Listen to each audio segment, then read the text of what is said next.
I wanted to recycle this serving tray I purchased for $7, as well as I was gifted this memory box, and I thought maybe we could do something fun with this. I also found this on the Facebook Marketplace for $20. The wood is in pretty good condition, but there is a lot of scuffs, there's a lot of scratches, but I think with a good cleanup and a makeover, we could do something really fun with this.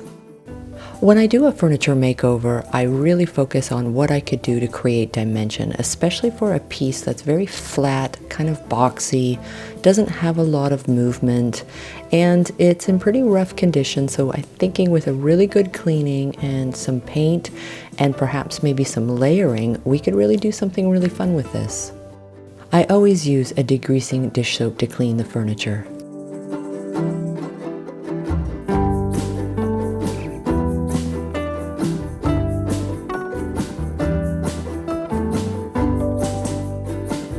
I really enjoy building my layers, so I always start my foundation coat with a lot of brush strokes every which way.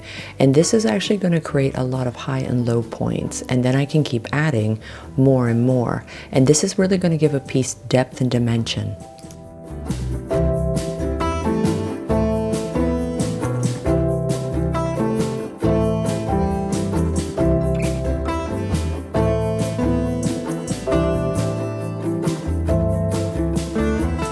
The base coat, starting in a thin layer, will also help from your paint not to gloop up into the corners and kind of give these paint run lines. And that's the stigma that happens with painted furniture, and that's what we don't want. We really want to have a fun finish, but in order to create the layers that I want, it's got to go in the stages of steps.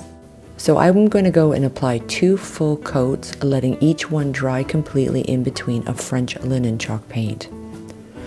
All those brush strokes are going to leave high points and low points for my next few steps. For my second layer of the French linen, I decided to go ahead and just highlight a little bit here and there throughout the entire piece with a little bit of the white chalk paint. And it's going to dry and it's not going to look very rhythmic, but when I get into my next few layers, you're not even going to notice it, but it will create some really nice highlights. It's all about trusting the process, because what looks kind of awkward and no rhythm and it just looks like a bunch of paint going everywhere, it does pull together.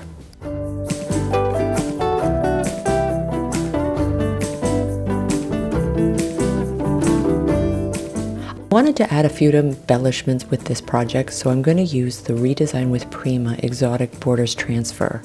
What's really great about their transfers is I can actually get a few projects out of this transfer. So I'm going to cut what I need, and you can cut any which way you want. You can cut it into strips, you can cut it into small sections, whatever you decide to do with your design. This 3-drawer side table dresser that I'm working on is pretty boring, so I think this is a great way just to add a little bit more depth, dimension, as well as some pattern. When I think of design elements, I really try to focus on how I can make things move around in the design I want to create, whether I'm using a decoupage or a transfer or just the paint itself.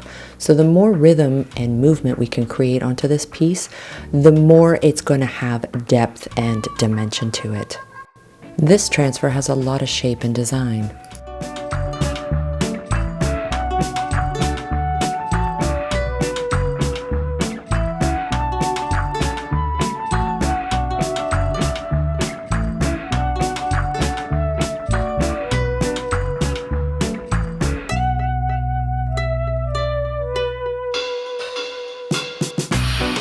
The dresser came with hardware, but I wanted to go with a different look, as something that would kind of resemble where I'm going. So I'm figuring I can add these hardware pieces I already have and see if this can't recreate a different look for this piece as well.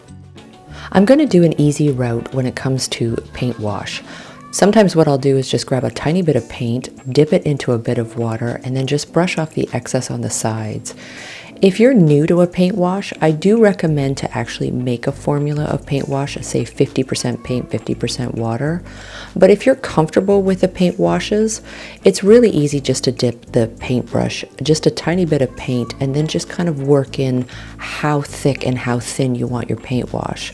Because I'm going to be doing a ragging technique on top of this piece as well as the transfer, I do want to play with that little bit of pigment, so some of my wash will be strong and some of it will be thin. If I come across an area where I feel that the paint wash and the paint itself is a little too thick, or if it's drying too quickly, I'll just add a little bit of water with a spray bottle, and that will help loosen the paint wash as well. I am using a shop towel, but you can use a lint-free cloth just to go ahead and tap away and give that really fun texture with the rag. I'm also going to add more depth by sealing my project with the clear wax, but I'm also going to add white wax and dark wax. This is also going to create a lot of shadowing, both with highlights and lowlights. The fun part about wax is you can actually use it to create more depth and even a little bit of texture. So I will actually rub it in, and I will also dab it a lot. I really enjoy taking a small little artist brush and getting into the corners. Again, I want to create even more depth and highlight with it. If I've added too much, I just grab a little bit of that clear wax and then I can erase it because my foundation already has the clear wax on it. But I love to use the tips of the bristles while I'm going around with that white wax, because this will again create a little bit of highlight and a little bit of depth. So I'm going to do the same thing with the dark wax, and I'm really actually using the dark wax more for a depth and a shadowing.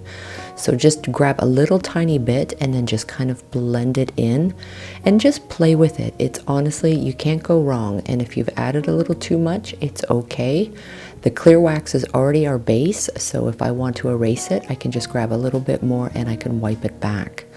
But it's a really great way just to add a little bit of a vintage and old character to any piece of furniture. And I generally like to really move the lines around because I never found that anything that ages is in a straight line. Wax is a great way to add another layer and a lot of depth and character to a piece. So as you can see, I have quite a bit of layering going on, and you can see the depth and dimension in difference had I not done any. So I'm going to use the dark silver gilding wax, and I always just add a little tiny bit. Little bit goes a long way with gilding wax. I actually wanted to leave a little bit of the brass undertone, so I'm just going to hit the high points with my fingertip for the hardware itself, just using that dark silver.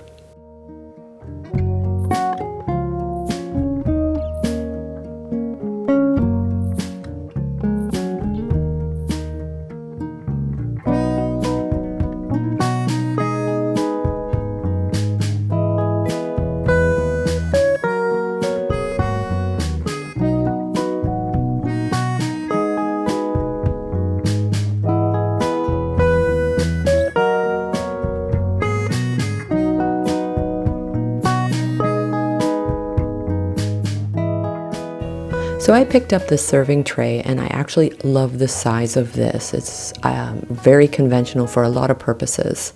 And I'm really actually excited to try this WoodUBend again. It's a really fun material to use, and I'm going to show you exactly how you can bend the WoodUBend.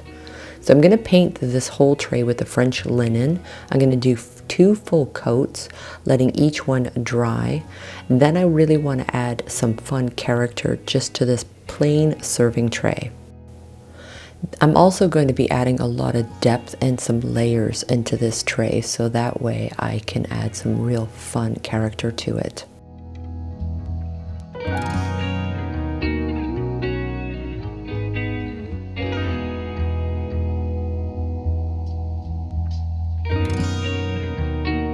Because the surface is almost like a plastic, I really recommend doing those 2 thin coats of the chalk paint.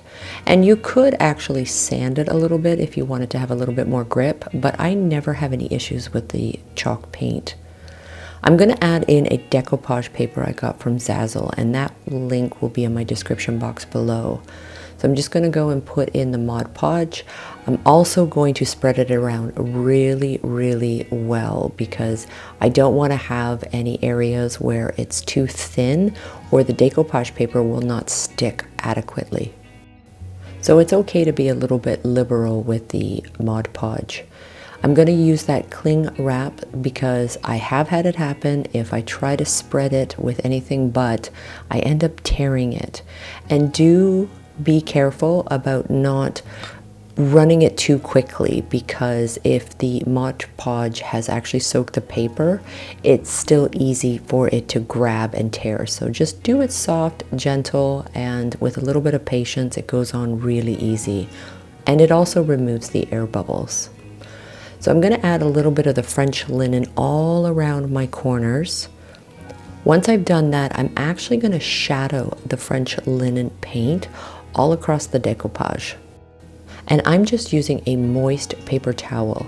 Once I've moistened it, I just rub the paint everywhere. So it's almost like I'm doing kind of a cheat version of a paint wash. But I want to shadow it with the French linen chalk paint I started my base with. And then I'm going to go ahead and do a whole ragging technique across this whole serving board tray. I wanted it to have more depth to it. I didn't want it to look like a serving tray that was just painted and had a piece of paper glued to it. I really wanted to shadow that out by using the paint and the ragging technique, so that way it camouflaged that look. Then I just left it overnight to dry completely. And to create even more fun design, I'm going to use this WoodUBend. Now it's a pack of 2, and this is a trim border, and you can use a wood glue or you could use a carpenter's glue, and it's really easy. Now because it's all rolled up, just grab yourself a heat gun or a hair dryer, which is what I'm using, and just place the heat onto the actual trim. Then you can go around and mold the trim exactly how you want it. So I basically had cut out 4 pieces after I heated it up. Then I applied the glue to the surface and also the WoodUBend itself, so this gave really good adhesion. And it cuts really smoothly, so this way you can adequately use the amount you need. If you have any residual glue, just grab yourself a little tiny brush or even a Q-tip and just remove any of the excess glue. If any of your positioning didn't quite sit exactly the way you wanted, it's no problem. Just grab the heat gun or the hairdryer again, and you can actually heat up your mold strip and you can kind of configure it a little bit. It will take a while for the glue to dry, so that's okay. That gives you some playtime. Now I have lots of this in one pack of the WoodUBend, so it's really cool that you could actually do a few projects with one of these WoodUBend products. So many fun things you could create with thrifted finds that you could actually add this kind of embellishment to. I painted up the trim and wait for it to dry. Now I'm going to do the white chalk paint wash, but I will do the ragging technique again.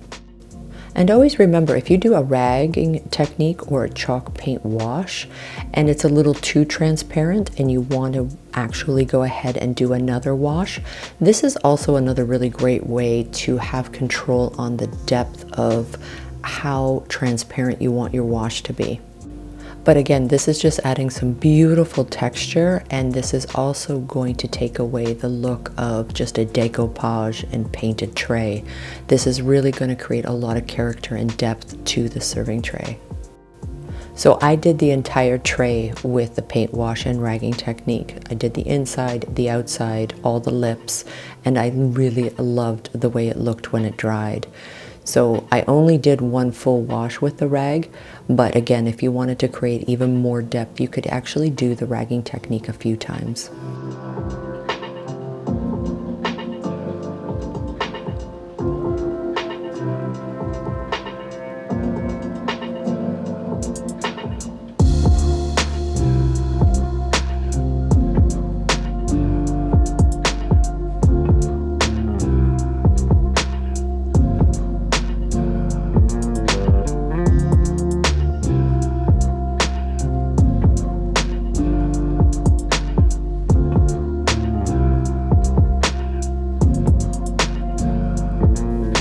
have a few of these memory boxes, but this one is a wood one that was gifted from a friend. And I thought it would be really fun to actually completely transform it. It's got a lot of knocks onto it. It's not a heavy wood, it's more of a veneered onto an MDF, but it does have really nice hardware hinges on it. So I'm actually going to take those off first, and they were a little bit rusted in, but I was able to get them out. And it would be really fun, as this is very much like a furniture project only. This is something that you could use for home decor, plus it's great for organizing. And even when you find thrifted goods such as this, it's really good to use a degreasing dish soap and give everything a really good cleaning just to get it off all of that excess kind of residual stuff that gets onto these things over time. And it's still really good to clean out the hardware. So I'm going to use the Redesign with Prima transfer, and this is an algae print. I absolutely love this print. It looks really, really funky. So it comes in 2 sheets, and I'm only going to need a small portion of this, so I will have enough left over for another project.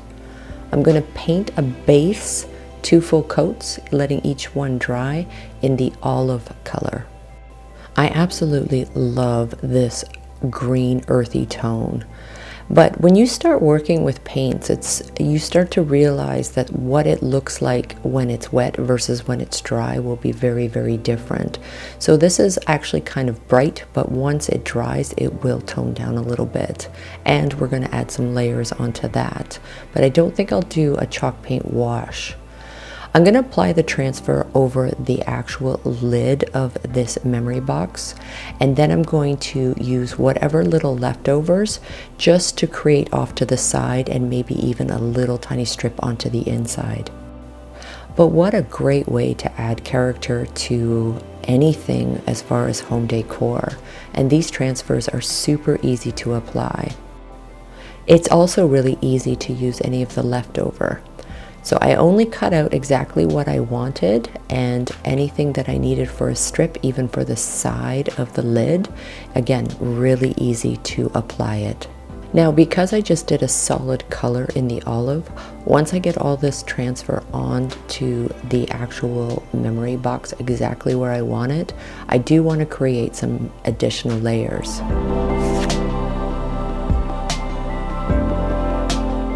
Now, because I did a really kind of thick coat of the chalk paint, first thing I want to do is I want to graduate the paint a little bit over the transfer. So this way the transfer colors and the paint colors have a little bit more of a unified look. And I like to kind of paint over the edges of where the transfers are, so that way it doesn't really look like a transfer. It almost just looks like it was painted on. Wherever the line of the transfer is, I'm just going to run the paint right over it.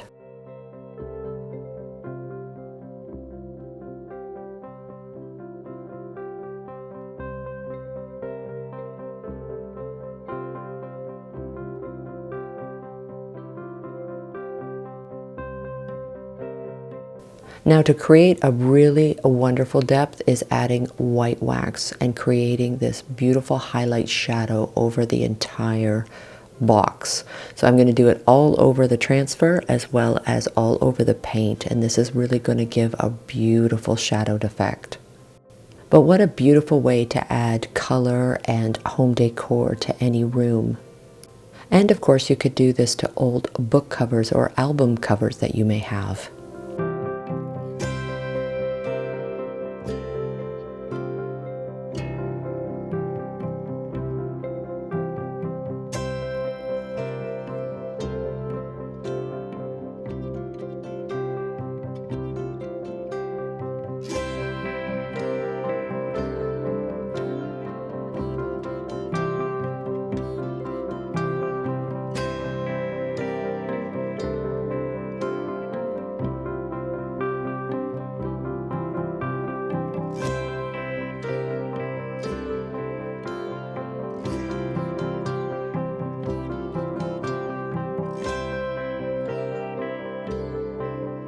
Thank you so much for joining me in this week's video, and I'm really looking forward to seeing you soon. Until then, take care.